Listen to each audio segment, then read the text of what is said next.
الحمد لله الذي خلق الإنسان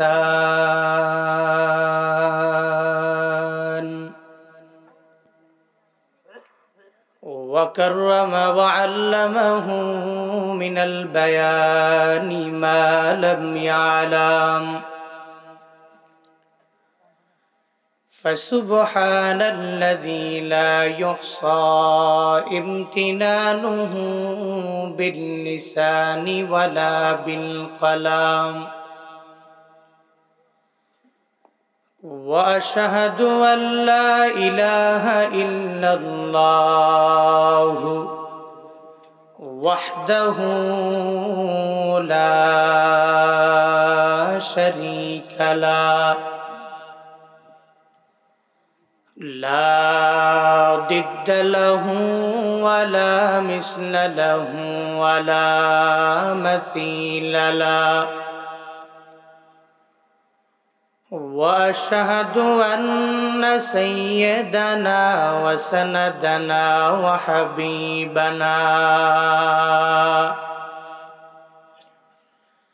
وحبيب ربنا وطبيبنا وطبيب قلوبنا ومولانا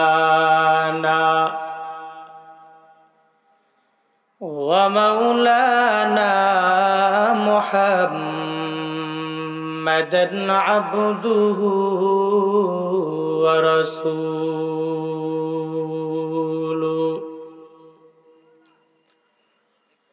صلى الله تعالى عليه وعلى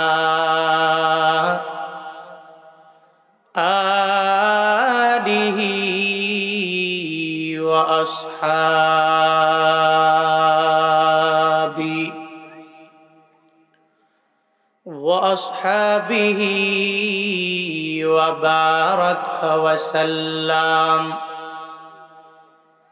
وبارك وسلم تسليما كثيرا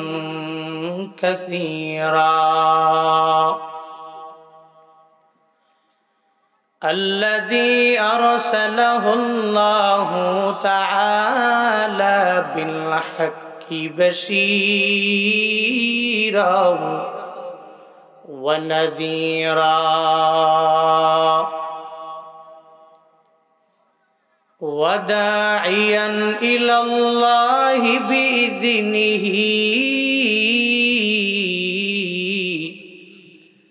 وسراجا منيرا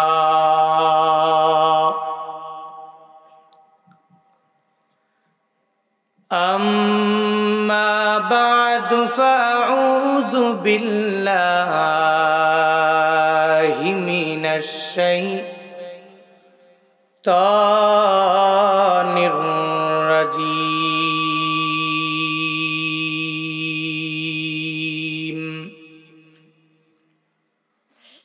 بسم الله الرحمن الرحيم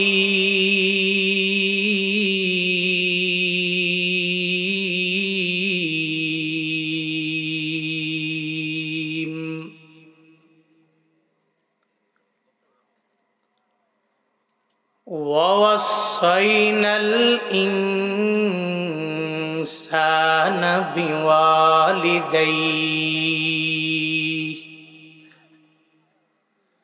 حملته أمه وهنا على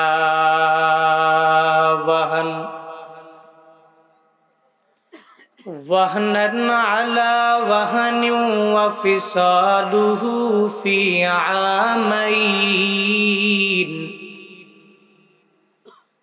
أن اشكر لي ولوالديك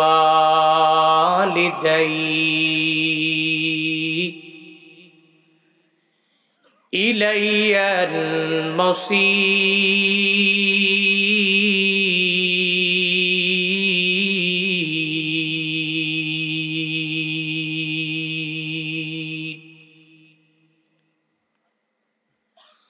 وقال النبي صلى الله عليه وآله وسلم إن من أكبر الكبائر الشرك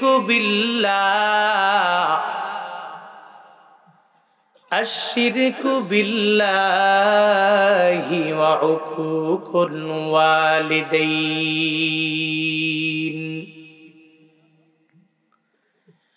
أو كما قال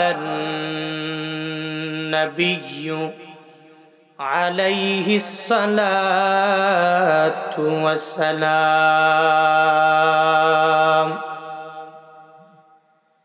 صدق الله مولانا العظيم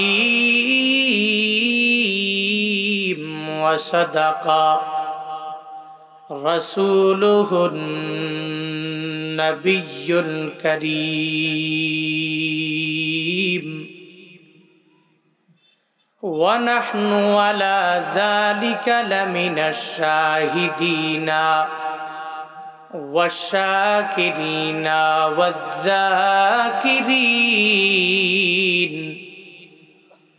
والحمد لله رب العالمين.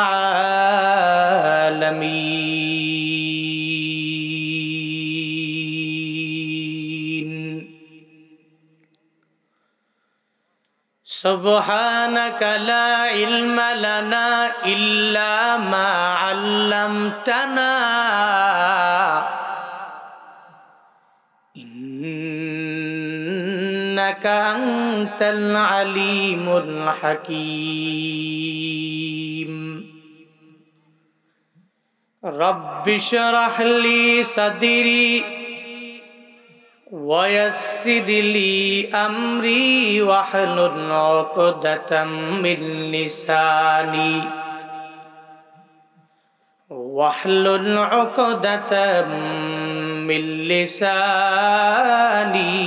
يفقه قولي.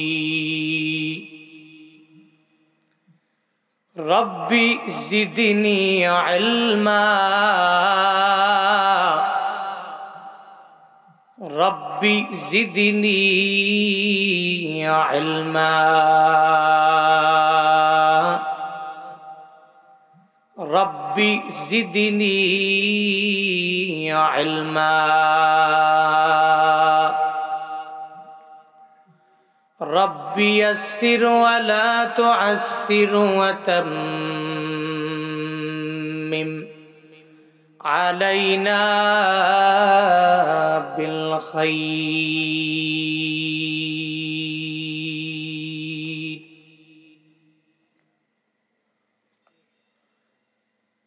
میں دور ہو مجبور ہو اے سید عالم،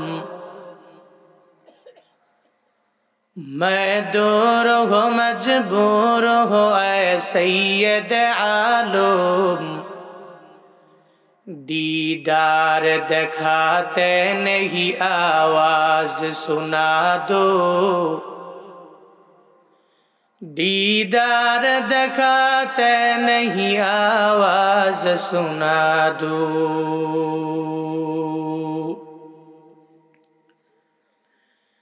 میں صورت یوسف کو نہیں چاہنے والا، میں صورت یوسف کو نہیں چاہنے والا، میں قیس کے مانند نہیں عاشق لیلا، میں قیس کے مانند نہیں عاشق لیلا، میں عاشق مولا ہوں میرا عشق دوانا، میں عاشق مولا ہوں میرا عشق دوانا، ای جملہ جہاں جس کے تجلی سے اجالا، ई जुमला जहां जिसके तजल्ली से उजाला।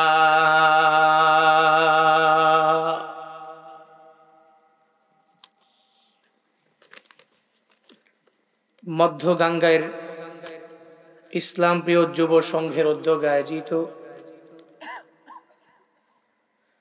চতুর্থ বার্ষিক তাফসিরুল কোরআন মাহফিলের আজ 4 ডিসেম্বর 2023 মুবারক এই মজলিসের সম্মানিত সভাপতি, মধ্য গাঙ্গার ইসলাম প্রিয় যুব সংঘের সম্মানিত প্রধান উপদেষ্টা আলহাজ আব্দুল কাদের মিয়া সাহিব, আজকের এই মাহফিলে আমার পূর্বেই কথা বলেছেন বিশিষ্ট ইসলামী চিন্তাবিদ, মুফাসসিরে কোরআন, শহর গোপিনপুর মার্কাজ জামে মসজিদ ঘাটাইলের সম্মানিত খতিব হাফেজ মাওলানা মুফতি আব্দুল্লাহ জামিরি দামাত বারাকাতুহুম। আজকের এই মাহফিলে কথা বলেছেন দারুল উলুম মাদানিয়া নূরানী ও হাফিজিয়া মাদ্রাসা এলেঙ্গা এর সম্মানিত মুহতামিম হাফেজ মাওলানা শফিকুল ইসলাম দামাত বারাকাতুহুম। কথা বলেছেন গাঙ্গাইর উত্তরপাড়া কেন্দ্রীয় জামে মসজিদের খতিব আলহাজ হাফিজ আশরাফ সানা দামাত বারাকাতুহুম। কথা বলেছেন বিশিষ্ট ইসলামী চিন্তাবিদ, মুফাসসিরে কোরআন হযরত হাফেজ মাওলানা মুফতি ইবাদত হুসাইন কাসিমি সাহিব দামাত বারাকাতুহু। মাহফিল পরিচালনা করছেন গাঙ্গাইর মধ্যপাড়া জামে মসজিদের ইমাম ও খতিব হাফেজ মোহাম্মদ মাসুম বিল্লাহ দামাত বারাকাতুহু। আমার পূর্বেই পবিত্র কালামুল্লাহ শরীফ থেকে তিলাওয়াত করেছেন একাধিকবার জাতীয় ও আন্তর্জাতিক পর্যায়ে পুরস্কার প্রাপ্ত হাফিজ,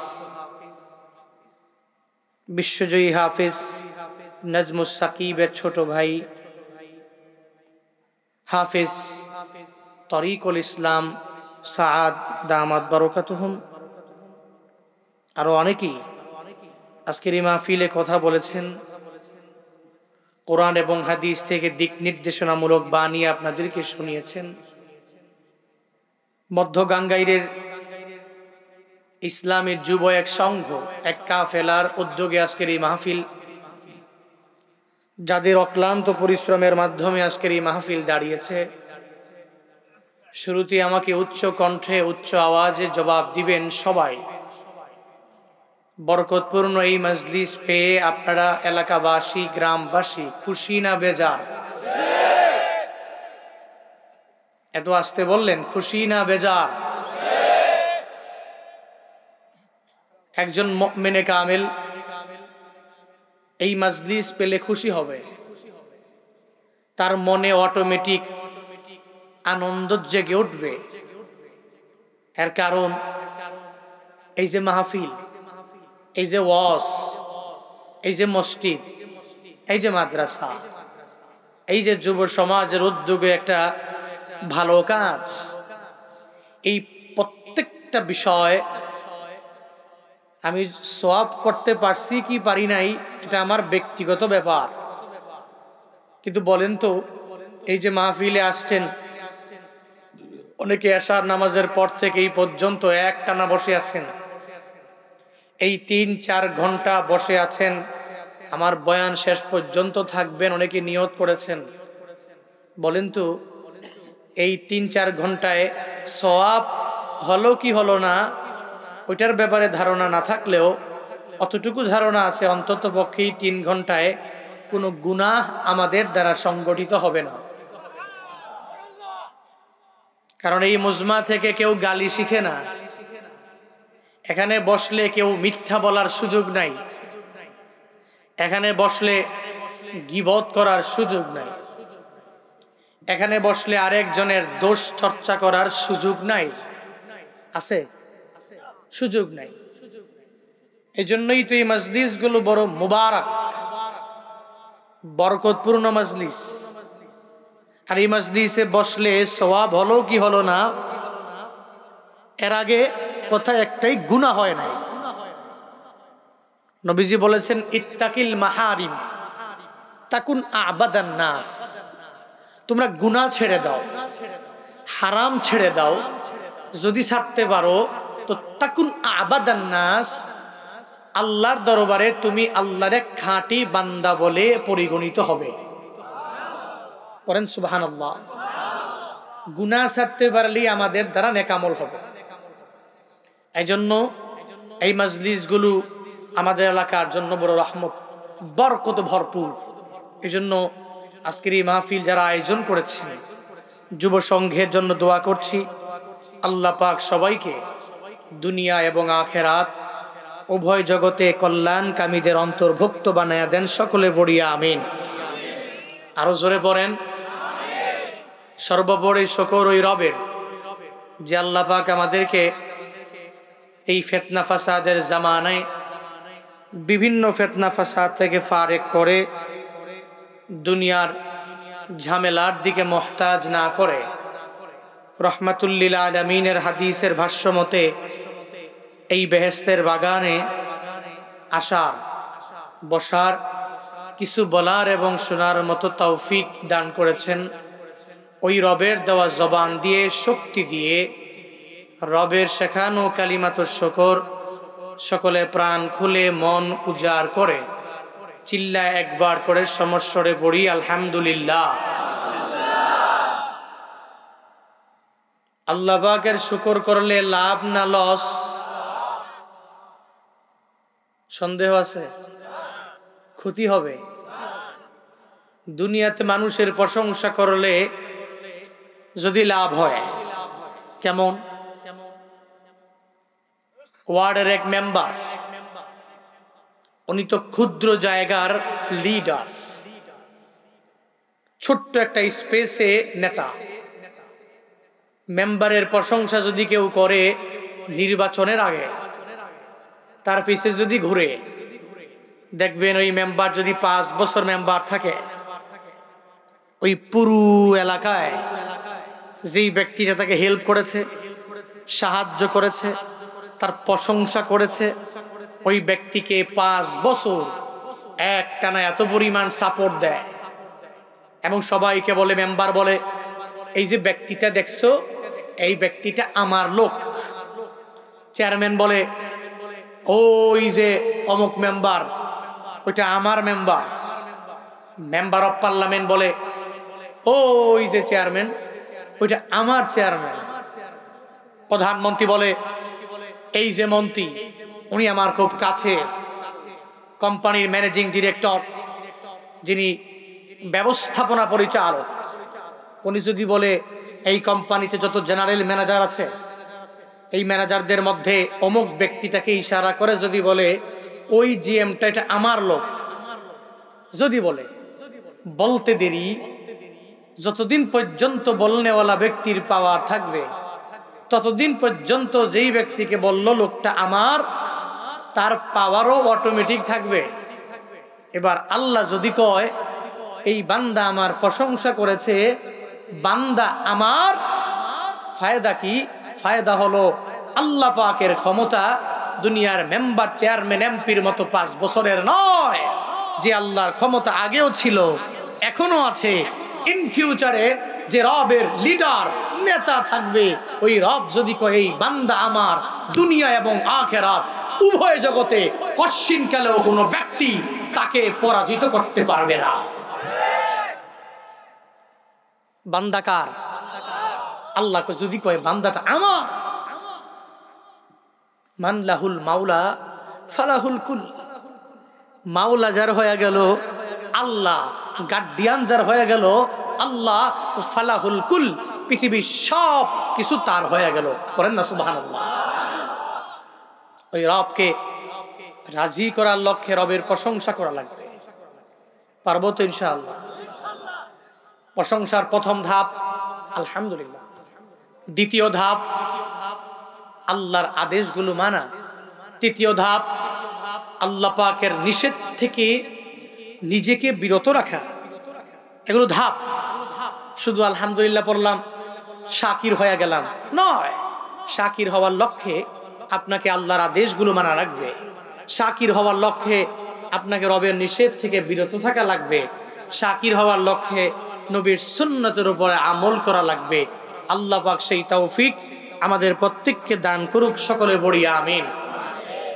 আপনারা তো বিস্তর অনেক সময় ধরেই কথা বলেছেন, শুনেছেন, অনেক বক্তারা বলেছেন, আপনারা শুনেছেন। ধৈর্য সহকারে আর কিছু টাইম থাকবেন তো নাকি ইনশাআল্লাহ? নাকি আর আগেই দৌড়? হ্যাঁ,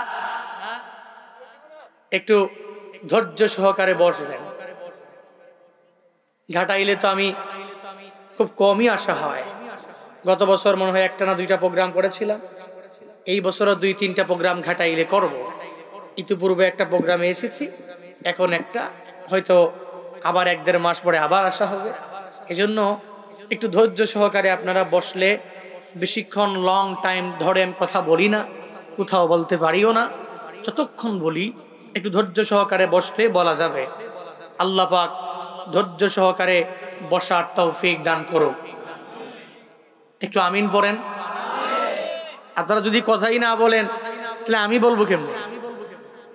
আপনারা তো প্রতিদিন ওয়াজ করেন না, করেন নাকি? হ্যাঁ, প্রতিদিন ওয়াজ শুনেন না? প্রতিদিন তো আর ওয়াজ মাহফিল হয় না। হয়তো সিজন টাইমে সপ্তাহখানেক 2 সপ্তাহ পরে পরে আপনার নিয়ারেস্ট কোনো জায়গায় মাহফিল হয়। এই জন্য আপনাদের চাইতে ক্লান্ত কিন্তু আমি অনেক বেশি। আপনারা অন্তত পক্ষে সুবহানাল্লাহ, আলহামদুলিল্লাহ, আল্লাহু আকবার এগুলো একটু জুড়ে জুড়ে বললে ভালো লাগবে। সকলে পড়ি সুবহানাল্লাহ, আরো জোরে পড়ি আলহামদুলিল্লাহ, আরো জোরে একবার করে পড়ি আল্লাহু আকবার। বয়ানে ঢোকার আগেই ছোট্ট একটা কাজ আমি সেরে নিব। রাগ করবেন আপনারা? হ্যাঁ, রাগ করবেন? যুব সমাজ এখানে মাহফিল দিয়েছে। এই মাহফিল আপনি বলেছেন পেয়ে আপনি খুশি। একটু কষ্ট করে যার পকেটে যা আছে, যে যা পারেন, একটু যুবকরা আছে, যুবকরা ওরা কই?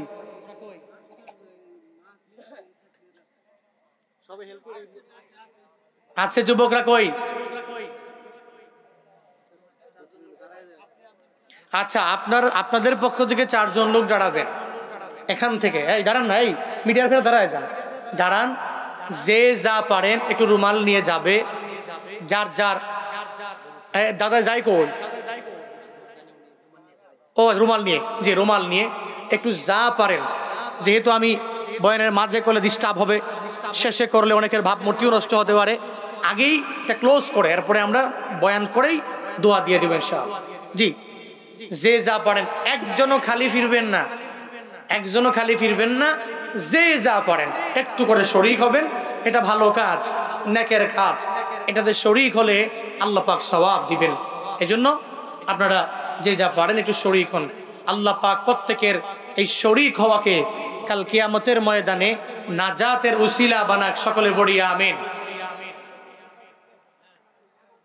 জি, আওয়াজ ছাড়া, আওয়াজ ছাড়া যে যা পারে।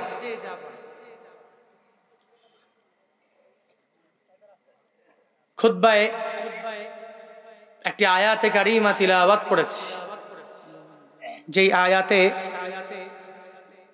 মহিলাদের প্যান্ডেলে, আপনাদের পুরুষের চাইতে মহিলাদের সংখ্যা মনে অনেক বেশি। মহিলাদের প্যান্ডেলে কেউ যাবেন, আপনারা মহিলারা 1-2 জনে প্রতিনিধিত্ব করে টাকা পয়সাগুলো উঠান, আপনারাও শরীক হন। আল্লাহ পাক মা বোনদের দান কেউ কবুল করেন। যেই আয়াত পড়েছি আল্লাহ পাক ওই আয়াতে দুনিয়ার সব মানুষের কাছে ওসিয়ত করেছেন। সমাজের, দুনিয়ার, এলাকার প্রত্যেকটা যুবকের কাছে, যেই সন্তান মা বাবার কারণে দুনিয়ায় এসেছে, ওই সন্তানের নিকট আল্লাহ পাক ওসিয়ত করেছেন। ওসিয়ত একটা দামি জিনিস, আদেশ আরেক জিনিস, উপদেশ আরেক জিনিস। ওসিয়ত বলতে কি?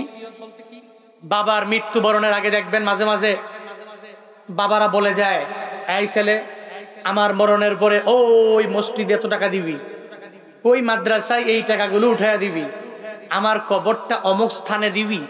এভাবে দেখবেন বলে বাবারা ওসিয়ত করে, দাদারা ওসিয়ত করে নাতির কাছে জানাজাকে বরাবে বলে যায়। তো এই ওসিয়ত করার পরে মৃত্যুর পরে এই ওসিয়ত তার নাতি তার বংশের লোকেরা মানে কি মানে না? কথা বলেন না কেন?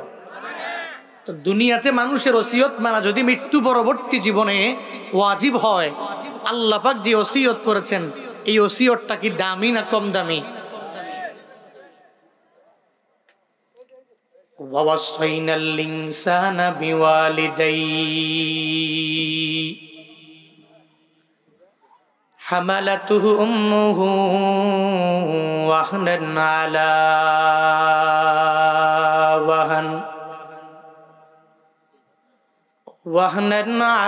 ওয়াহান ওয়া ফিসালুহু ফি আমাইন আনিশকুরলি ওয়া লিওয়ালিদাইক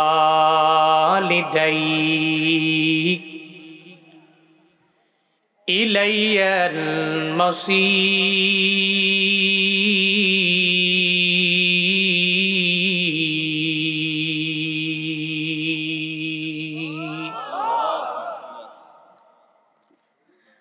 আল্লাহ বলেন, মানুষ আমি আল্লাহ যত দুনিয়াতে ইনসান বানাইলাম সব বান্দাদের কাছে আমি আল্লাহ ওসিয়ত সূরা দিলাম। আল্লাহ পাক বলেন, এই ওসিয়ত কোন নবীর মাধ্যমে আমি আল্লাহ দিলাম না, এই ওসিয়ত দুনিয়াতে কোন ওলির মাধ্যমে আমি আল্লাহ দেই নাই। আল্লাহ পাকের ওসিয়তটা আল্লাহ পাক নবীর মাধ্যমে উম্মতের জানায় নাই। জমা মুতাকাল্লিমের সিগা ওয়াসাইতু ওয়াসাইনা।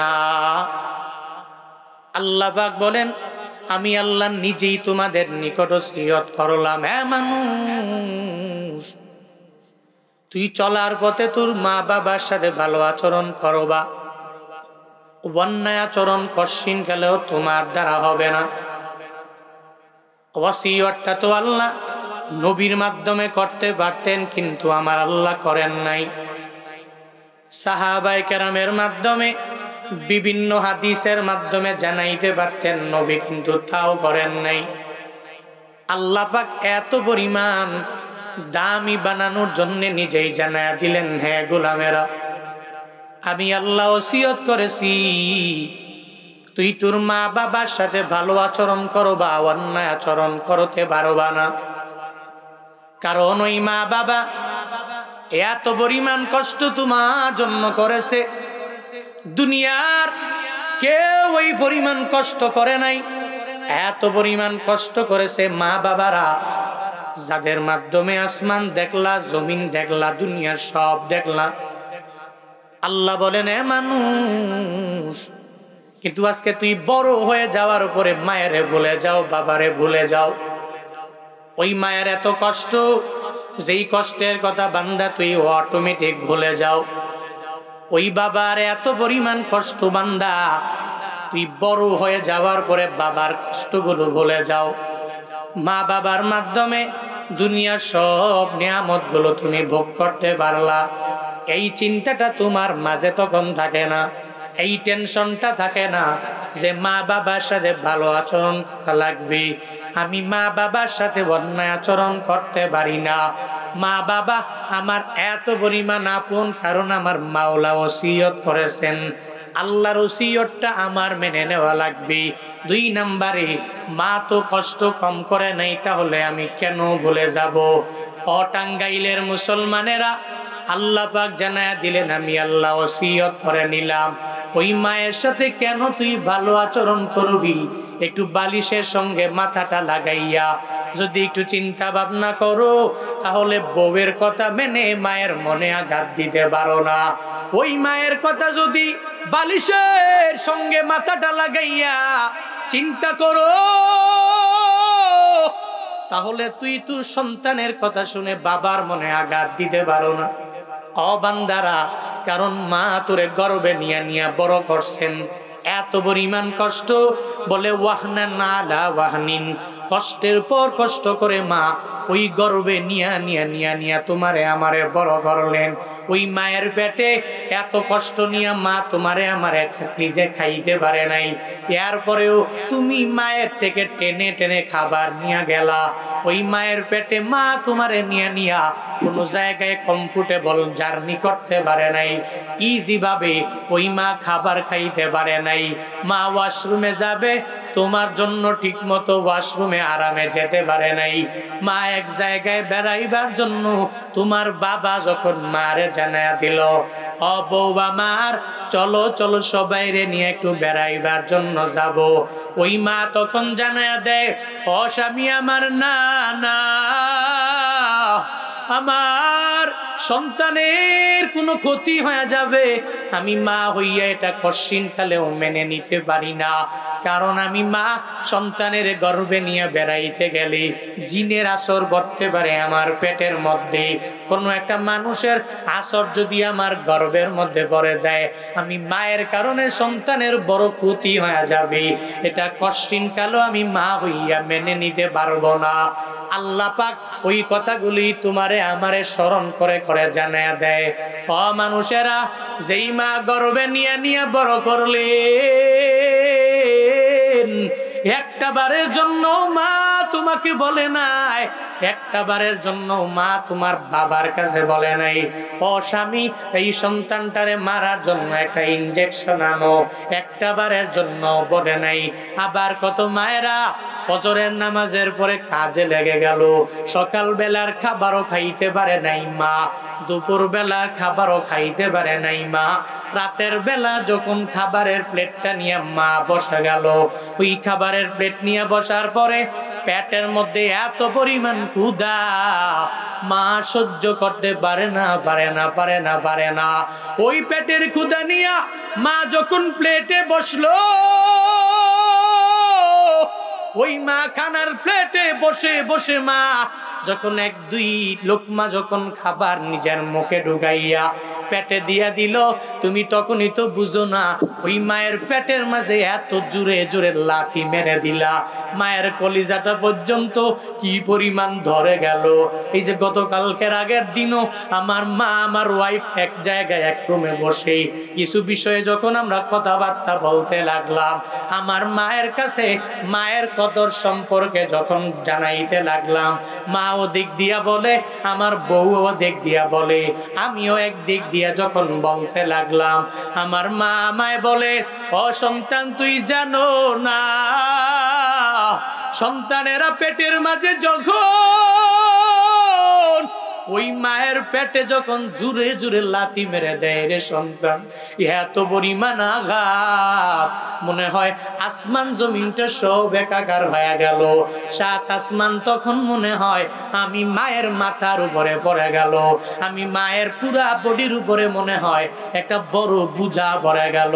সন্তানের ওই লাথি মারা এটা মা সহ্য করে করে করে করে থাকতে পারলেও এত পরিমাণ কষ্ট ওই মায়ের হয়ে যায়। আমার মা আমাকে বলে, সন্তানের কষ্ট এমন পরিমাণ, ছোট্ট ছোট্ট মেয়েরা যাদের কাছে বিয়ে দেওয়া হয়, মা বুঝাইতে যায় বলে, এদের এত পরিমাণ কষ্ট হবে, এরা তো মা হলে তখনই টের পেয়ে যাবে।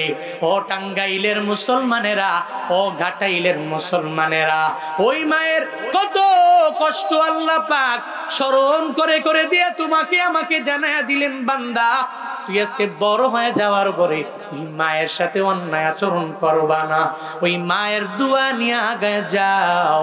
কারণ মা যেই পরিমাণ কষ্ট করেছে, তোর বউ তোর সন্তান এই পরিমাণ কষ্ট তোমার জন্য করে না, ঠিক কিনা? মায়ের কষ্ট কম না বেশি? হ্যাঁ, জীবনের মূল কষ্ট মায়ের, প্রসব বেদনায়,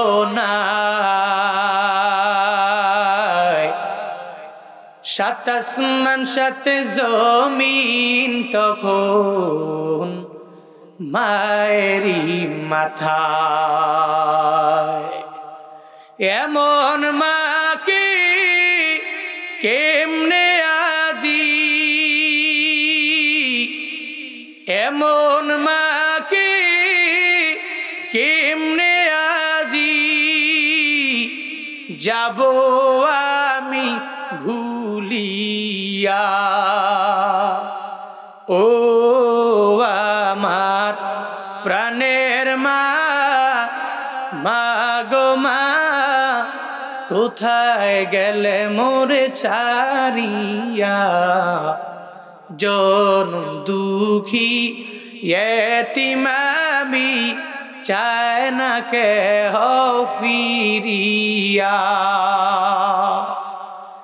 আমি যখন ছিলাম আমার মায়েরি উদরে,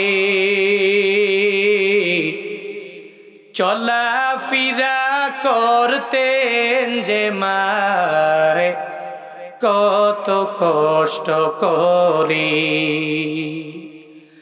আমার সুন্দর মুখ দেখে মায়ের, আমার সুন্দর মুখ দেখে মায়ের ব্যথা যায় দে হাসায়া।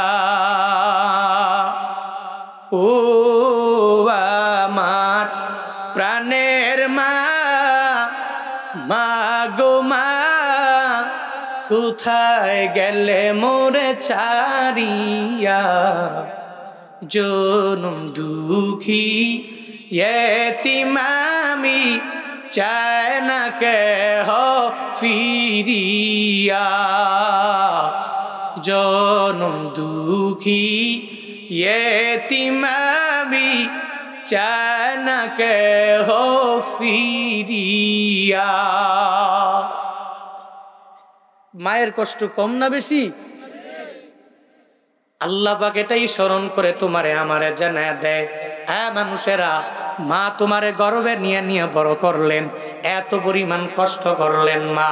গর্বে নিয়েই ওই মা পরিসমাপ্তি ঘটায় নাই। দুনিয়াতে আসার পরেও মা তোমার আমার জন্য কি পরিমাণ রক্ত ঝরাইলো, বালতি ভরা রক্ত মা ঝরাইয়া অনেক মায়ের নিজের প্রাণটাও চলে গেল। সন্তানের জন্য মায়ের এত পরিমাণ স্যাক্রিফাইস বান্দা। রাজশাহী মেডিকেল কলেজের এক ঘটনা আমি প্রায় জায়গায় গেলে বলি। ওই মেডিকেল কলেজে এক গর্ভবতী মায়ের যখন নিয়ে আসা হলো, বর্তমানে হসপিটালের বেডে এমন ঘটনার বান্দা অভাব নাই। মা যখন নিয়ে আসা হলো, ওই মায়ের সব চেক আপ যখন শেষ হয়ে গেল, ডাক্তারেরা একটা সিদ্ধান্ত নেওয়ার জন্য মহিলার গার্ডিয়ান খুঁজে বেড়ায়। ওই মহিলার গার্ডিয়ান কই, হয়তো বাবা লাগবে, না হয় স্বামী লাগবে, যে কোনো একজনের কাছ থেকে একটা ডিসাইড নেওয়া লাগবে। ওই মেডিকেল কলেজের ডাক্তারেরা দৌড়াইয়া যায় ওই মহিলার স্বামী, মহিলাকে হসপিটালের বেডে শুয়াইয়া ওই বেডের সামনে না দাঁড়াইয়া বের হয়ে চলে গেল।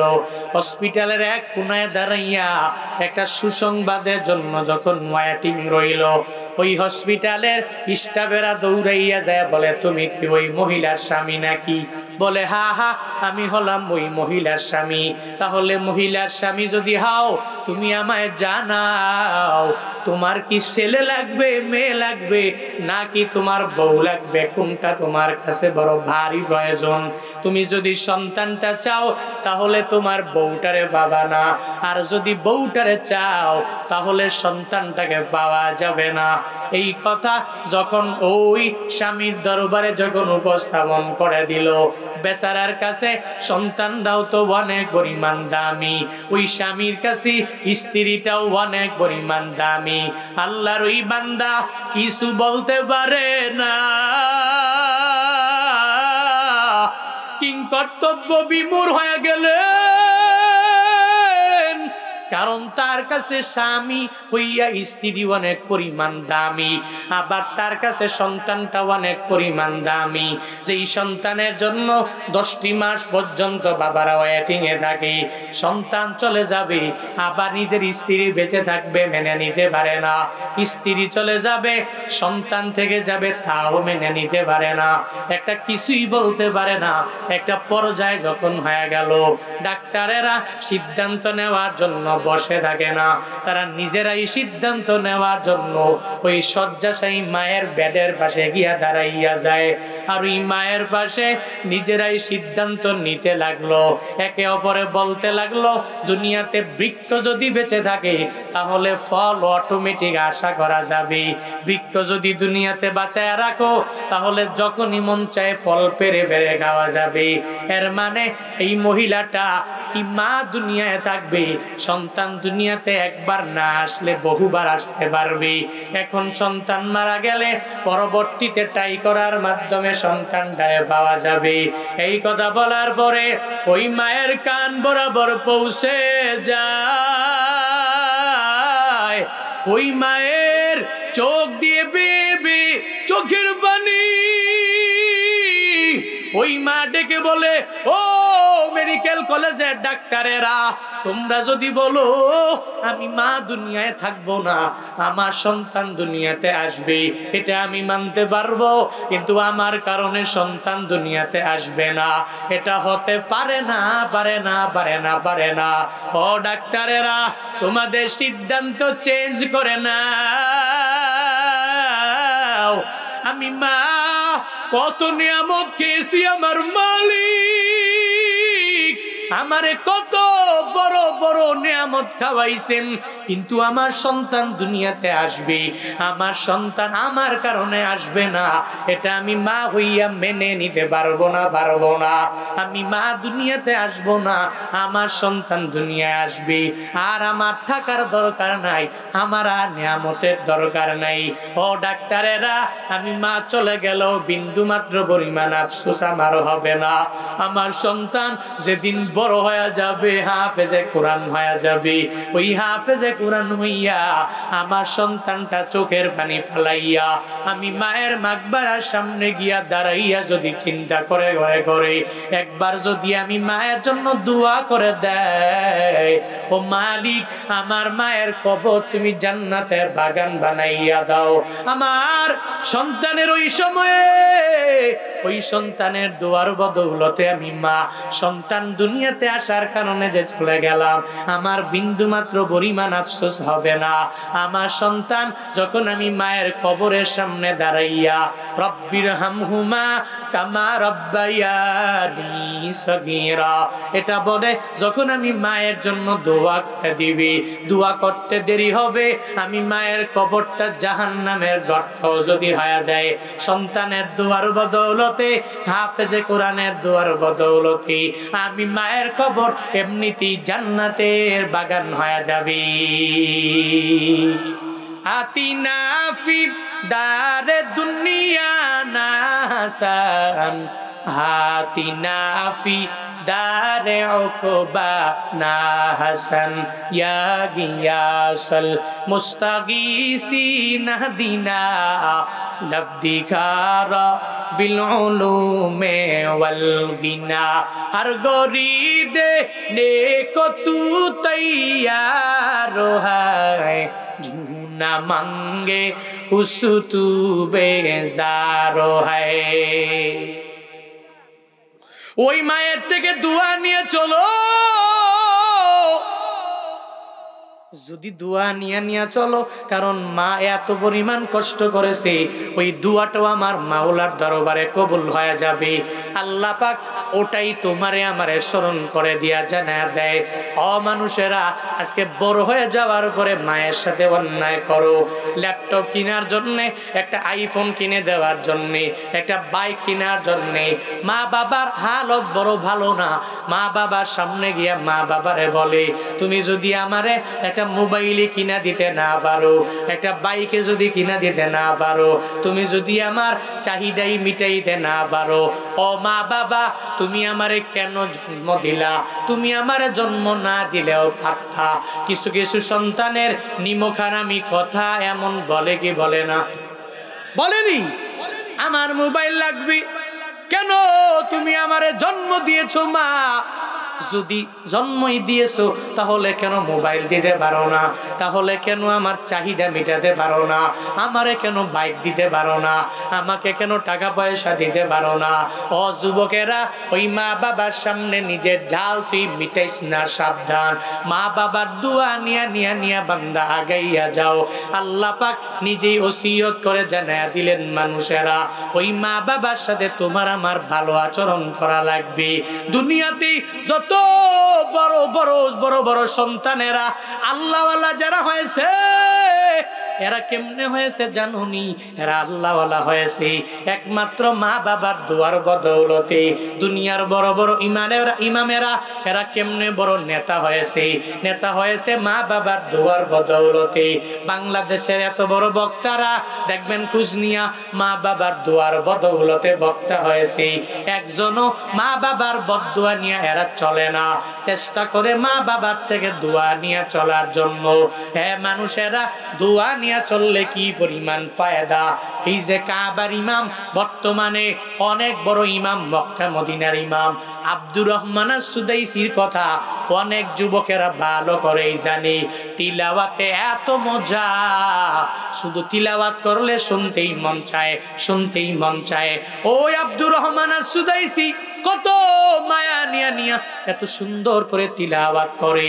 আমি গত বছরের আগের বছর রমাদানে যখন বাইতুল্লাহ কাটালাম, আমি তাকায়া দেখি ইন্দোনেশিয়ান এক আল্লাহর বান্দা যখন তার পেছনে নামাজে দাঁড়ায় গেল, তাহাজ্জুদের নামাজ কিয়ামুল্লাইল ওই জায়গায় হয়ে যায় 10 রাকাত। আব্দুর রহমান আস-সুদাইসি তিলাওয়াত করে এত মজা, ওই বৃদ্ধটা চোখের পানি ফালাইয়া কান্না করে করে একটা পর্যায়ে খাড়া থেকে জমিনে পড়ে গেল, আবার আস্তে আস্তে উঠে, এরপরেও চোখের পানি বন্ধ হয় না।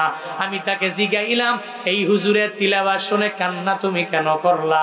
ও জানায়া দেয়, এর মতো ফেভারিট একজনও আমার তিলাওয়াতকারী নাই।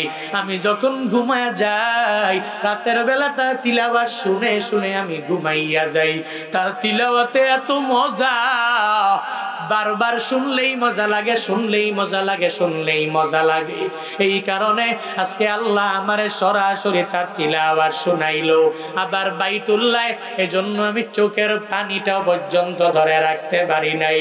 আল্লাহর ওই বান্দা যখনই তিলাওয়াত করে চোখের পানি ফালাইয়া, যখনই মুসল্লিরা নামাজ আদায় করে, তারা সবাই চোখের পানি ফালায়া ফালায়া কান্দে। একদিন সাংবাদিকের সামনে যখন তারে জিজ্ঞানো হলো, আব্দুর রহমান আস-সুদাইসি এত বছর পর্যন্ত কাবার বড় ইমাম হয়ে গেলেন, কেমনে হয়ে গেলেন? আল কাসিম শহরে আপনার বাড়ি, মক্কা মদিনা থেকে কত দূর আপনার বাড়ি, কিন্তু এত বড় ইমাম আপনি কেমনে হয়ে গেলেন জানায়া দেন। কাবার ইমাম ডেকে বলে, ও সাংবাদিকেরা শুনে নাও, আমার বাড়ি যদিও মক্কা না, আমার বাড়ি যদিও মদিনা না, মক্কা মদিনার আশেপাশে কোথাও আমার বাড়ি না, আমার বাড়ি যদিও অনেক পরিমাণ দূরে হয়ে থাকে, কিন্তু আমি এত বড় ইমাম হয়েছি কেন জানোনি? আমার সৌন্দর্যের চেহারার মাধ্যমে আমি হই নাই, আমি আমার দেহ গঠনের মাধ্যমে হই নাই, আমি ইমাম হয়েছি একমাত্র আমার জনম দুঃখিনী মায়ের দোয়া। সুবহানাল্লাহ পড়বেন না? আরো জোরে পড়বেন না? মায়ের দুয়ার বদৌলতে আমি কাবার বড় ইমাম হয়েছি। শুনো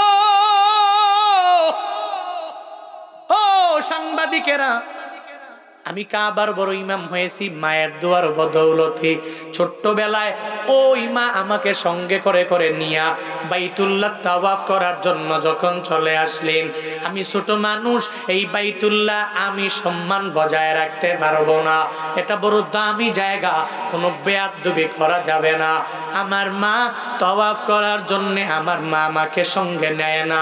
আমাকে বলে, ও সন্তান, ওই মাতাফের এক পাশে তোমাকে দাঁড় করায় রাখবো, এই জায়গায় থাকবি, আমি তাওয়াফ করব, তুমি এই জায়গা থেকে চেঞ্জ করবা না, ওই জায়গাটা পরিবর্তন করে করে নিবা না। মা আমাকে রেখে রেখে যখন একটা ঘুর দিল, ঘুরার পরে মা যখন তার কাছে যায়, যে ইয়া দেখে যেই জায়গায় সন্তানটারে দাঁড় করানো, ওই জায়গায় সন্তানটাকে খুঁজে পাওয়া যায় না। মা পেরেশানি হয়ে গেলেন, তাকায়া দেখে সন্তানটাও কাবা ঘরের গিলাফ ধরে ধরে ধরে ধরে নিজেও তাওয়াফ করে। ওকে ওখান থেকে পাইয়া বলে, সন্তান, এত মানুষের ভিড়ে তুমি হারায়া যাবা, আল্লাহর ঘর বড় দামি ঘর, এই ঘরের সাথে বেয়াদবি হয়ে যাবে। ও সন্তান রে, আমি যেই জায়গায় রাখবো তুমি ওই জায়গায় থাকবা। মা আব্দুর রহমান সুদাইসিরে লইয়া আবার আরেক জায়গায় যখন রেখে দিলেন, দুইটা তাওয়াফ করার পরে ঘুরপাক খাওয়ার পরে আবার যখন সন্তানের দেখার জন্য যায়, যাওয়ার পরে দেখে সন্তানটা আবার ওই জায়গায় নাই। মা সন্তানের জন্য পাগল পারা হয়ে গেলেন, যদি আমার সন্তানটা হারায়া যায়। ওই মা তাকায়া দেখে আব্দুর রহমান সুদাইসি ওই কাবা ঘরের গিলাফ ধরে ধরে ধরে ধরে তাওয়াফ করে ঘুরপাক খায়, এক জায়গা থেকে আরেক জায়গায় যায়, পুরা কাবা ঘরটা তাওয়াফ করে করে নিজে একা একা বেড়ায়। মা তার কাছে যায়, যাইয়া বলে, ও সন্তান রে, এই বাইতুল্লাহ কি এত দামি ঘর নাকি তোর কাছে এত পরিমাণ ভালো লেগে গেল?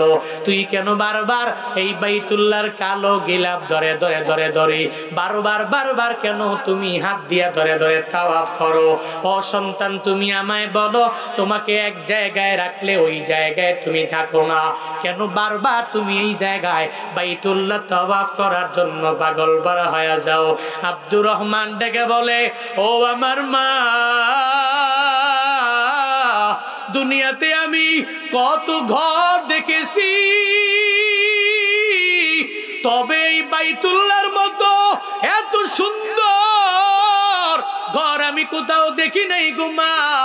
এত সুন্দর ঘর আমি দেখেছি, এই ঘর দেখে দেখে আমার মনটা কেমন যেন প্রশান্ত হয়ে গেল গো মা। আমি এই বাইতুল্লাহর তাওয়াফ করার জন্য নিজের মনটা যায়, এজন্য আমি ধরে ধরে বাইতুল্লাহর দিকে ঘুরি। ও মা গো, তুমি আমার যতই বিভিন্ন জায়গায় নিয়ে যাও, আমি পারবো না পারবো না পারবো না ওই জায়গায় দাঁড়াইতে। ও মা গো, আমি এই বাইতুল্লাহকে বারবার বারবার তাওয়াফ করে নিব। ও ঘাটাইলের মুসলমানেরা যারা হাজী সাহেব জিন্দেগিতে প্রথমবার বাইতুল্লাহ জিয়ারত করেছো, ওই বাইতুল্লাহ দেখে চোখের পানি একটা মানুষও ধরে রাখতে পারে না। জীবনের প্রথম আমিও যখন আমার দুই চোখে বাইতুল্লাহ দেখার সুযোগ হয়ে গেল, এত সুন্দর ঘর যেখানে কোনো ভেদাভেদ নাই, সব মানুষেরা হয়ে গেল সমান। বাংলাদেশের প্রধানমন্ত্রী যদি যায় ওখানে সমান, সৌদি আরবের বাদশা গেলেও সমান, দুবাইয়ের বাদশা গেলেও সমান, পৃথিবীর যত বড় বড় লিডারেরা যতই যাবে এরা সমান সমান হয়ে যাবে। লা ফারকা বাইনান নাস, লা ফারকা বাইনাল আরবি ওয়াল আজামি। আরব আজম এদের মাঝে বিন্দু মাত্র পরিমাণ কোনো পার্থক্য নাই। এত সুন্দর জায়গা, ও হাজিরা তোমরা আমায় বলো, ওই জায়গায় গেলে প্রথমবার আসতেই তো মন চায় না রে গোলামেরা। বাইতুল্লাহ থেকে 14-15 দিন থাকার পরে যেদিন বিদায় নেয়, কি পরিমাণ চোখের পানি। বাইতুল্লাহর জন্য মনটা বড় কাঁদে, আমার নবীর রওজা শরীফের জন্য মনটা বড় কাঁদে। আর এমনিতেও বাংলাদেশের মুসলমানেরা বাইতুল্লাহর প্রতি অনেক পরিমাণে দুর্বল। বাংলাদেশের মুসলমানেরা আমার নবীর রওজার প্রতি অনেক পরিমাণে দুর্বল হওয়ার কারণে এরা চোখের পানি সেরে সেরে সেরে সেরে আসার সময় পর্যন্ত কান্না করে। আব্দুর রহমান সুদাইসি বলে, ও মা, এই ঘর এত সুন্দর, এত সুন্দর এত দামি জায়গা গো মা, তুমি যতই আমার এক জায়গায় রাখো আমি ওই জায়গায় নিজের স্থির রাখতে পারি না। বারবার তাওয়াফ করে, বারবার বারবার বারবার বাইতুল্লাহ ঘুরে ঘুরে ঘুরে ঘুরে বেড়ায়। যখন বারবার ঘুরে আর তাওয়াফ করার জন্য পাগল পারা হয়ে যায়, ওই মা ডেকে বলে, ও সন্তান রে, তুই কি বাইতুল্লাহরে মহাব্বত করো? সন্তান ডেকে বলে, মা আমি বাইতুল্লাহরে বড় মহাব্বত করি, অনেক পরিমাণ ভালোবাসি গো মা। মা সঙ্গে সঙ্গে এক হাত দিয়া বাইতুল্লাহর কালো গিলাফের মধ্যে ধরলেন, আর একটা হাত দিয়া সন্তানের মাথা তালুর মধ্যে ধরে ধরে আমার মাওলার দরবারে জানায়া দেয়, হে মালিক,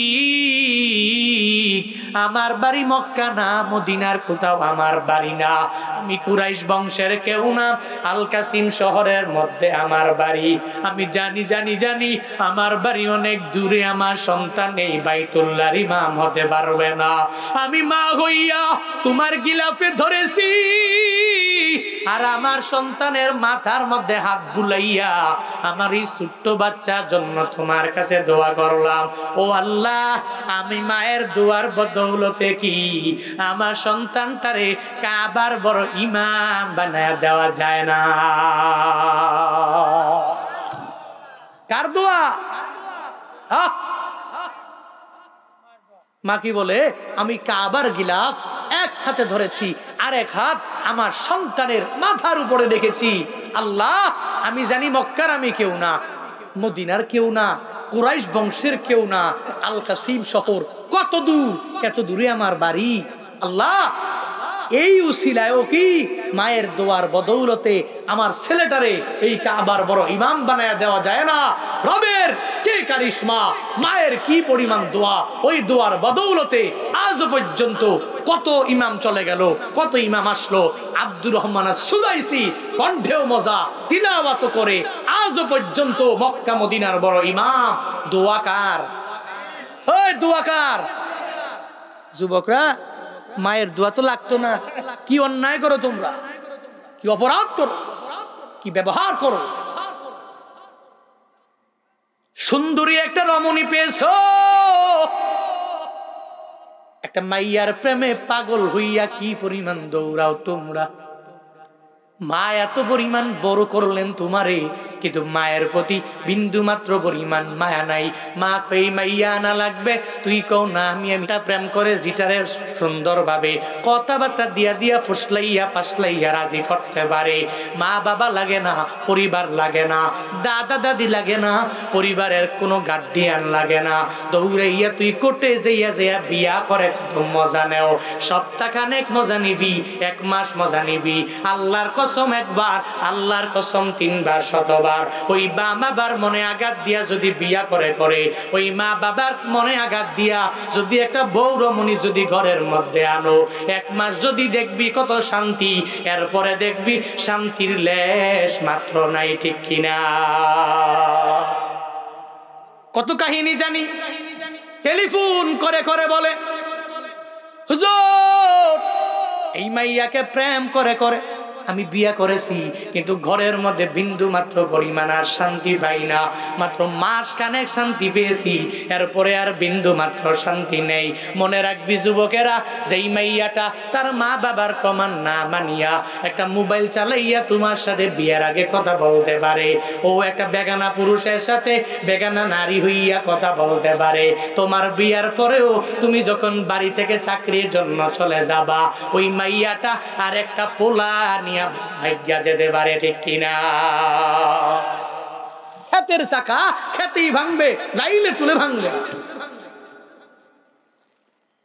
এজন্য বিয়ার বয়স হইলে বাপ মারে কও, আব্বা আম্মা বিয়া করায় দাও, ফ্যাম ট্যাম করতে পারি না, হারাম কাজে যেতে পারি না, দরকার নাই, যদি যাই তো এমনি তো গুনাহ, কথা বলবো প্রতি সেকেন্ডে সেকেন্ডে সেকেন্ডে গুনাহ, হালাল ওয়েতে বউ ঘরে আইনা 24 ঘন্টা কথা কইলেও কোনো অসুবিধা নাই।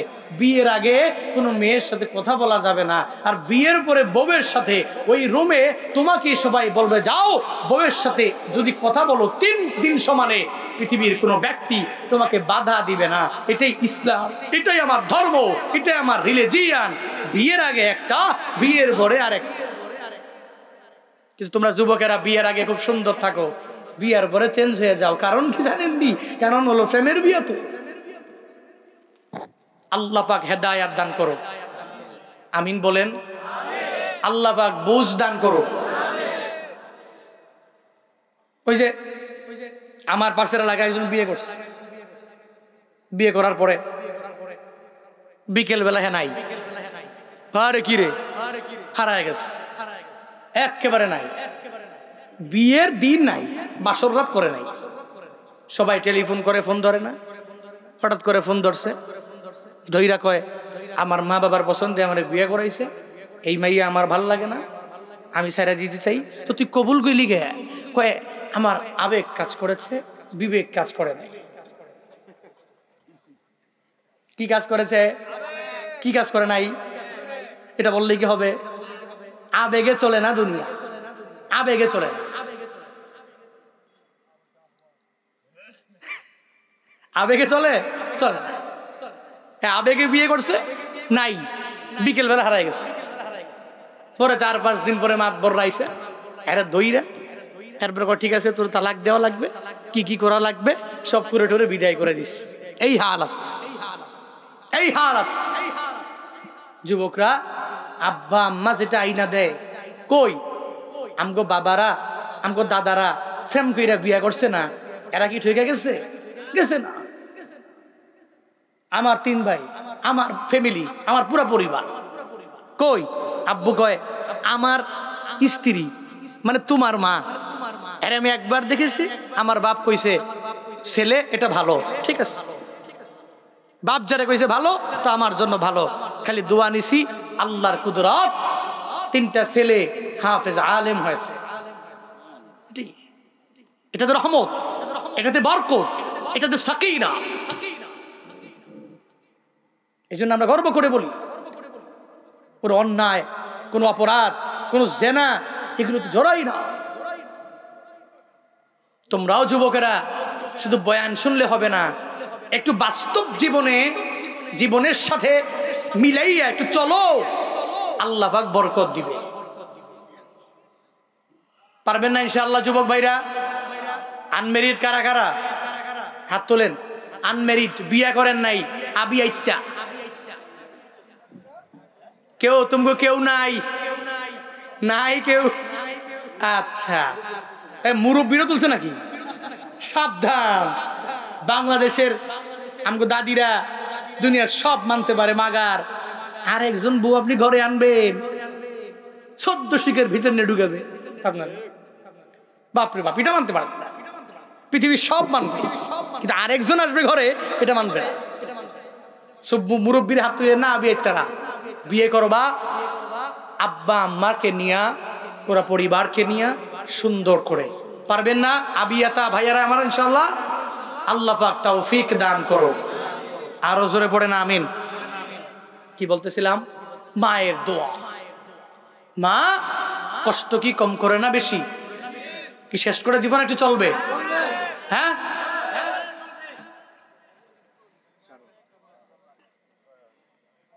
তাইলে মা তার গর্বে নিয়া বড় করছে, 1 নাম্বার।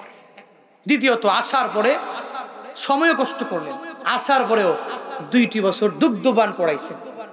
কতগুলো কাজ এগুলো করলেন। আল্লাহ পাক কয় ওয়াফিসালহু ফি আমাইন সো আনিশকুরলি। এবার এতগুলো কথা বলার পরে আল্লাহ পাকের আদেশ 2টা। 1 নাম্বার শুকর করো। কার? আরো জোরে বলেন, কার শুকর? 1 নম্বরে আল্লাহর শুকর। এর মানে শুকর কি? প্রথমে বলছি শুকর হলো প্রথম ধাপ আলহামদুলিল্লাহ, দ্বিতীয় ধাপ নামাজ, রোজা, যাকাত, আমল, তৃতীয় ধাপ গুনাহ থেকে নিজেকে বিরত থাকা। আনিশকুরলি ওয়ালি ওয়ালিদাই, আল্লাহ পাক বলেন, এক নম্বরে আমি আল্লাহর শুকর আদায় করে নাও। এতগুলো কথা বলার পরে আল্লাহ পাক জানায়া দিলেন, এক নাম্বার আমি আল্লাহর শুকরিয়া তুই ভালোভাবে আদায় করে নাও, কৃতজ্ঞতা প্রকাশ করে নাও। আল্লাহর আদেশগুলো কেমনে মানা যাবে, নিষেধ থেকে কেমনে বিরত থাকা লাগবে, এই চিন্তা নিয়ে আগায় যাওয়া লাগবে। এক নম্বরে শুকর হবে আল্লাহর, ইবাদত হবে আল্লাহর, নামাজ আমার মাওলার কুদরতি বায়ে যায় পড়া লাগবে, দুনিয়ার কোনো মাজারে যাইয়া সিজদা দেওয়া যাবে না। এক নাম্বার আনিশকুরুলি, আমার মাওলার শুকর আদায় বান্দা তোমার করা লাগবে। শুকর কেমনে আদায় হবে? আদেশগুলো মানার মাধ্যমে হবে। অমানুষ, শুকর আদায় হবে নামাজের মাধ্যমে, শুকর আদায় হবে রোজার মাধ্যমে, শুকর আদায় হবে নেক আমলের মাধ্যমে। আল্লাহ পাক বলেন, হে গোলামেরা, কত মায়া করে করে করে আমি আল্লাহ তোকে দুনিয়া দেখার ব্যবস্থা করে দিলাম। তোর মা বাবার মাধ্যমে দুনিয়ায় আসলা, আসমান দেখলা, জমিনটা দেখলা, পৃথিবীর সব কিছু বান্দা তুমি দেখলা। এত কিছু দেখার পরেও এক নাম্বার আমি মাওলার শুকর আদায় বান্দা তুমি করে নাও, শুকর আদায় করে নাও। কেমনে করবা? বলে 4 গুণে গুণান্বিত বান্দা হয়ে যাও, শুকর হবে, তখন আমার মাওলার কৃতজ্ঞতা প্রকাশ হয়ে যাবে। সূরা আসর পড়ে নাও, যে আসরে আল্লাহ পাক জানায়া দিলেন, ওয়াল আসরি ইন্নাল ইনসানা লাফি খুসর ইল্লাল্লাযীনা আমানু ওয়া আমিলুস সালিহাত ওয়া তাওয়াসাউ বিল হাক্কি ওয়া তাওয়াসাউ বিস সাবর। সূরা আসর পড়ো।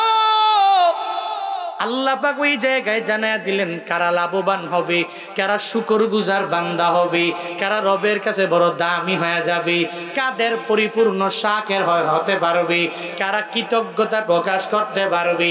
4 গুণান্বিত বান্দারা, ইল্লাল্লাযীনা আমানু, যারা 1 নম্বরে ঈমান এনে নিল, 2 নাম্বার ঈমানের পরে যারা নেক আমল করে নিল, 3 নাম্বার যারা হকের পক্ষে থাকলো, হকের কথা বললো, 4 নাম্বারে যারা নিজের ধৈর্য ধারণকারী বানালো।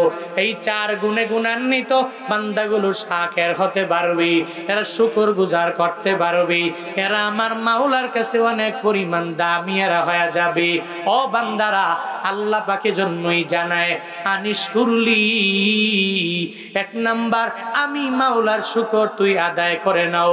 ও বান্দা, তুই কেন করবি না? আসমান কি আমি আল্লাহ তোরে দেই নাই? জমিন কি তোরে আমি আল্লাহ দেই নাই?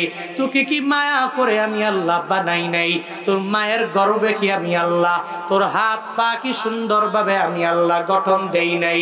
আল্লাহ পাক এত মায়া করে করে বান্দা তোমারে আমারে বানালেন। আনিশকুরলি, 1 নম্বরে তুমি ওই রবের শুকরিয়ায় নিমজ্জিত হয়ে যাও। ওই রবের শুকরিয়া কেমনে করবা? আল্লাহ পাক ধনী বানাইলে আলহামদুলিল্লাহ, আবার গরিব বানাইলে আলহামদুলিল্লাহ।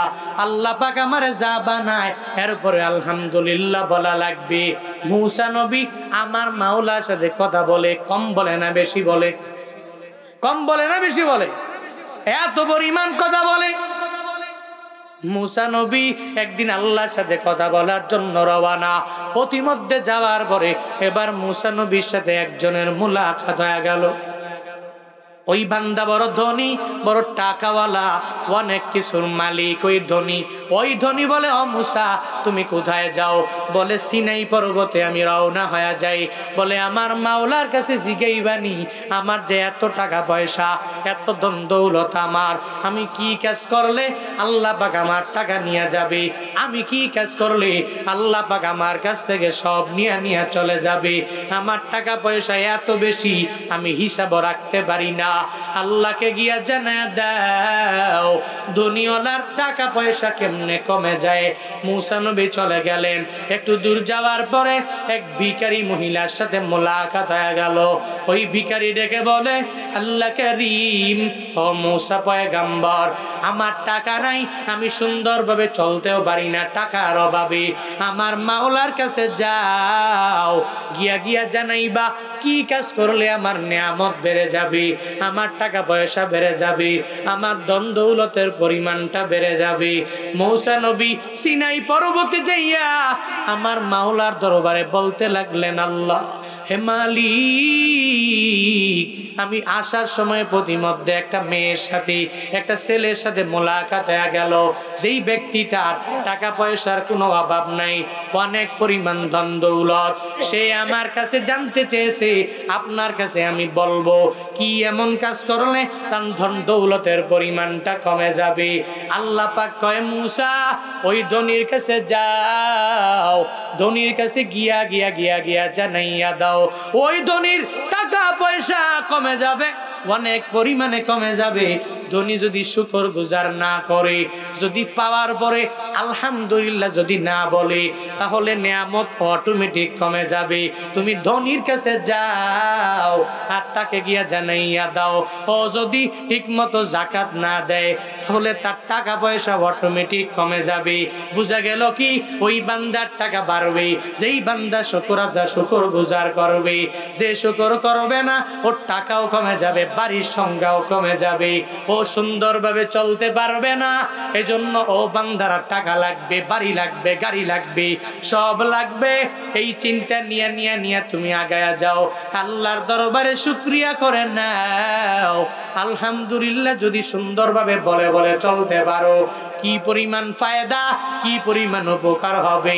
আল্লাহ পাক কয়, লাইন শাকারতুম লাযিদান্নাকুম, আমি রবের শুকরিয়া যেই বান্দা আদায় করবে, আমি আল্লাহ মায়া করে তার নিয়ামত আগে তুলনায় বাড়ায়া দিব। কে বাড়াবে বলেন না কেন? যদি শুকরিয়া আদায় করো আল্লাহ বাড়াবে। আর যদি বান্দা আমি মাওলার নিয়ামত পাওয়ার পরে যদি অস্বীকার করে নাও, আমি পাইলাম না, আমি খাইলাম না, আমারে দিল না, এত টাকা পয়সা, এরপরেও মানুষের সাথে দেখা হলে বলে ভাই আমার কিছুই নাই, আমার আল্লাহ আমারে কিছুই দেয় না, শুধু মানুষের কাছে গেলে আফসুস করা ছাড়া আর কোনো কিছুই নেই। আমাকে গ্রামে বলে আবিষ্কার, আবিষ্কার করে বারবার সামনে যাইয়া এমন জোরে জোরে আল্লাহ কয়, এর মানে বুঝা গেল এর হাত নাই, এর পা নাই, এর ধন দৌলত নাই, শুধু বারবার মানুষের সামনে গিয়া বলে আমার টাকা নাই, বাড়ি নাই, গাড়ি নাই। এরকম আফসুস থাকার পরেও কিছু বান্দা আমগো সমাজে করে কি করে না? আছে না নাই? কি পরিমাণ আবিষ্কার! বারবার বারবার বান্দার সামনে যায় বলে, ও বান্দা তুমি এত ধনী, আমার টাকা নাই, তুমি টাকা পয়সার মালিক কেমনে হইলা? তুমি বাড়ির মালিক, আমি হতে পারলাম না, কেমনে হয়ে গেলা? তুমি এত গাড়ির মালিক কেমনে হলা, আমি কেন হতে পারলাম না? বারবার বারবার বারবার বান্দাগুলো আফসুস করে নেয়, শুধু আফসুস করে করে করে করে সময় কাটায়। ও বান্দা না না, আমার মাওলার শুকরিয়া তুমি আদায় করে নাও। যদি করে নাও আল্লাহ তোমার নিয়ামত অনেক পরিমাণে বাড়ায়া দিবে। এবার মূসা নবী আমার মাওলার দরবারে আবার জানায়া দেয়, ও আল্লাহ, আসার পথে এক ভিখারি আমার সামনে দাঁড়ায়া বলেছে, মূসা রে, আমার মাওলার কাছে তুমি যখন যাও আল্লাহকে গিয়া জানাইবানি আমি কি কাজ করলে আমার টাকা পয়সা বেড়ে যাবে, আমার ধন দৌলতের পরিমাণটা বেড়ে যাবে। আল্লাহর কাছে বলার পরে আল্লাহ পাক জানায়া দেয়, মূসা রে যাও যাও যাও, ওই মহিলার কাছে যাও, মহিলার কাছে গিয়া গিয়া গিয়া গিয়া জানাইয়া দাও, ওই মহিলা যদি আমি মাওলার দরবারে চোখের বাণী ফালাইয়া যদি কান্না করে দেয়, আর আমি মাওলার দরবারে যদি আলহামদুলিল্লাহ বলে নেয়, আল্লাহ পাক আমি যেই হালাতে মহিলাটারে রাখলাম ওই হালাতটারে যদি পরিপূর্ণ চিন্তা ভাবনা না করে রেসপেক্ট করে করে যদি আমি মাওলার দরবারে চাওয়ার মতো যদি চাইতে পারে, ওই মহিলাকে গিয়া জানাও, শুকর গুজার বান্দারে, শুকর গুজার বান্দিরে আমার আল্লাহ ফিরাইয়া দেয় না, আল্লাহ পাক অটোমেটিক নিয়ামতে সংখ্যাটা বাড়াইয়া দেয়। দুইজনের সাথে মোলাকাত, একজনের টাকা আছে আর একজনের নাই। যার আছে এক কমতি লাগবে, দুনিয়ার সমাজটা চলতেছে তো এমন, যার টাকা বেশি ও কয় আরে খাইছে রে এত টাকা, একটু কমলে ভালো হইতো। আবার যে গরিব এ কয় টাকা লাগবে। যে বড় বক্তা হয়েছে ও কয় আর ছোট বক্তা হইতাম তো ভালো ছিল। যে ছোট বক্তা ও কয় হায় হায় রে একটু বড় বক্তা হইতে পারলে ভালো। যে সেলিব্রিটি ও মনে করে আহা এত সেলিব্রিটি কেন হলাম, একটু ভালো জায়গায় বসে খাইতেও পারি না মানুষের জ্বালায়। যে সেলিব্রিটি না, ও শুধু সেলিব্রিটি হওয়ার জন্য পাগল পারা।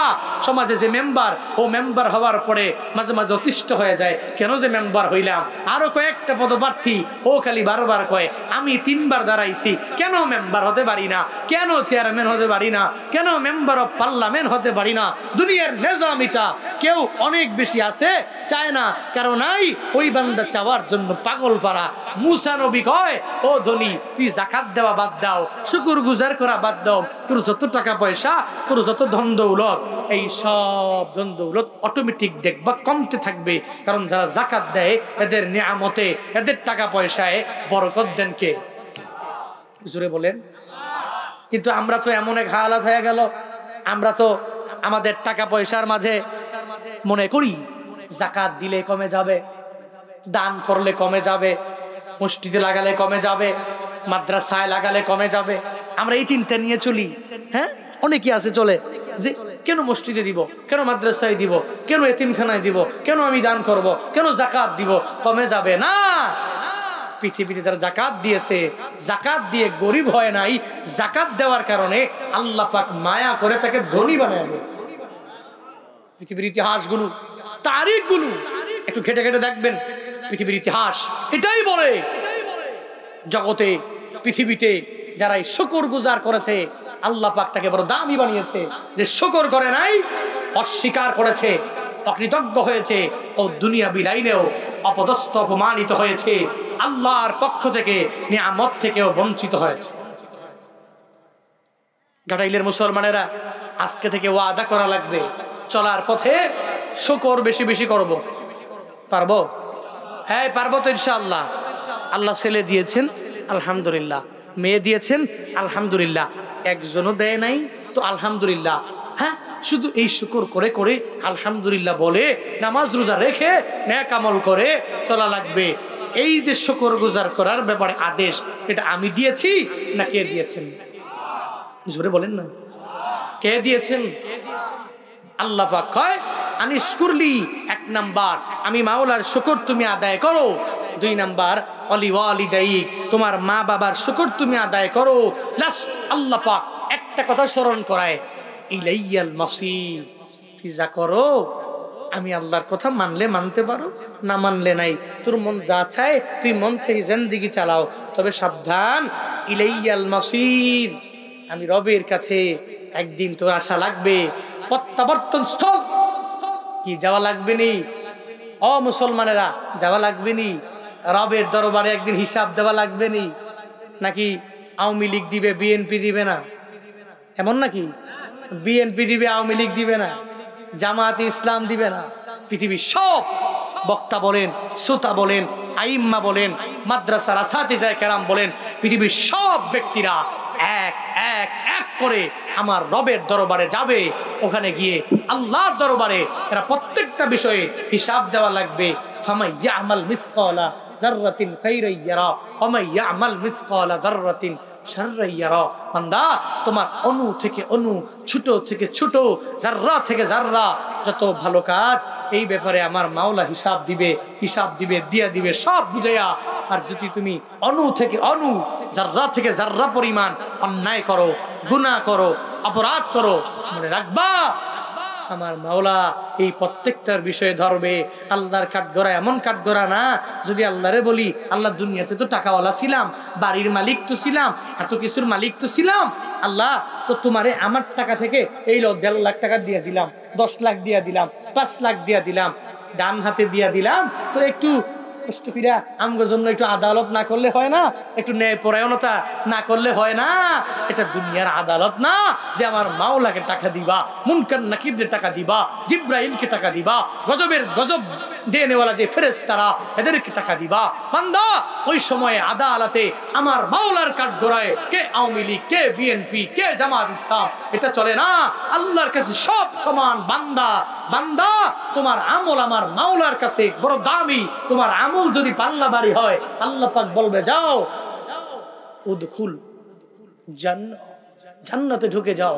আর যদি আমল নামাটা ভারী না হয়, বাম হাতে পাও তো খুযুহু ফাগুল্লুহু সুম্মাল জাহিমা সাল্লুহু, ধরো এরপরে টাইনা টাইনা সেচরাইয়া সুম্মাল জাহিমা সাল্লুহু, ওই জাহান্নামের মধ্যে এরে নিক্ষেপ করে দাও। ও বান্দা, ওদিন আল্লাহর কাঠগড়ায় সবাই প্রত্যাবর্তন হওয়া লাগবে, সবাই যাওয়া লাগবে। ওই দুর্দিন আসার আগেই নিজের সুদিন ফিরার জন্য নামাজ, রোজা, আমল, পিতামাতার খেদমত করার জন্য চেষ্টা করি। আল্লাহ পাক তৌফিক দান করো।